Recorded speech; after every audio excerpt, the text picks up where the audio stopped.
Power star Pawan Kalyan తిరిగి ఎప్పుడు shooting start చేస్తాడు అని ఫ్యాన్స్ ఎదురు చూస్తున్నారు. త్వరలోనే కమిట్ అయిన సినిమాలను కంప్లీట్ చేస్తా అని ఓజీ చూస్తారని పవన్ కూడా చెప్పుకొచ్చారు. ప్రెసెంట్ సెట్స్ పై ఉన్న సినిమాల్లో ఓజీ పై ఎక్కడా లేని అంచనాలున్నాయి. యంగ్ డైరెక్టర్ సుజీత్ ఒక డై హార్డ్ ఫ్యాన్ గా ఓజీని తెరకెక్కిస్తున్నాడు. ఇప్పటికే రిలీజ్ అయిన hungry cheetah glimpse Pawan fans కి పూనకాలు తెప్పించింది. సినిమా షూటింగ్ కూడా దాదాపుగా చివరి దశకు చేరుకుంది. పవన్ మరో 20-25 రోజులు డేట్స్ ఇస్తే చాలు ఓజీ షూటింగ్ పూర్తవుతుంది అని సమాచారం. త్వరలోనే పవర్ స్టార్ ఈ సినిమాకు డేట్స్ ఇవ్వబోతున్నారు. అయితే తాజాగా తమన్ మాత్రం ఈ సినిమాకు సంబంధించిన అప్డేట్ ఒకటివ్వగా అది సోషల్ మీడియాలో వైరల్ గా మారింది.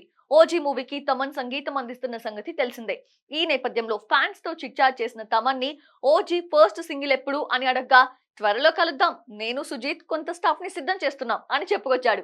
తమన్ స్టఫ్ అంటున్నాడంటే ఓజీ నుంచి వచ్చే ఫస్ట్ సింగిల్ మామూలుగా ఉండదనే చెప్పాలి. ఇక ఈ సినిమాతో పాటు బాలయ్య ఎన్బికే 109 గురించి ఏమైనా చెప్పు అని ఒక అభిమాని అడగ్గా నేను కొన్ని రషెస్ చూశాను, ఒక్క ముక్కలో చెప్పాలంటే ఫీస్ట్ అని రాసుకొచ్చాడు. ప్రెజెంట్ ఈ కామెంట్స్ సోషల్ మీడియాలో వైరల్ అవుతున్నాయి. ప్రెజెంట్ తమన్ వరుస భారీ చిత్రాలకు మ్యూజిక్ అందిస్తూ ఫుల్ బిజీగా ఉన్నాడు.